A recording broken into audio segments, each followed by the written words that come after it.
On va passer au reste de l'actualité avec l'inquiétude des éleveurs de la région et également après la découverte, vous le savez, d'un cas de dermatose nodulaire. 170 vaches et veaux ont été euthanasiés ce week-end à Saint-Laurent de Chamousset et il y a évidemment énormément d'inquiétude. Maëva Komsi. Sur le marché ce lundi matin, les habitants de Saint-Laurent de Chamousset sont peinés et solidaires. Sur la commune, un élevage a été touché par la dermatose. C'est vraiment triste.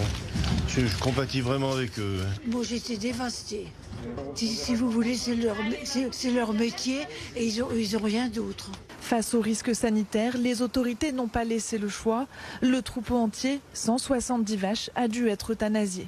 Une méthode radicale qui interroge les habitants. Je trouve ça vraiment catastrophique. C'est pas la solution de tuer toutes les bêtes de partout. C'est bien beau de tout vouloir sécuriser, protéger. Voilà, c'est ceinture et bretelles. Et puis on va importer de la viande dans le cadre du Mercosur sans savoir s'il y a des cas de dermatose dans ces pays-là. On se pose pas de questions. Aujourd'hui, sur les routes de l'Arbrel, les gendarmes effectuent des contrôles sur les camions.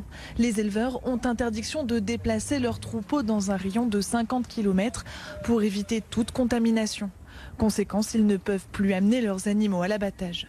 Pour les veaux, normalement ils sont vendus à 3 semaines, 1 mois.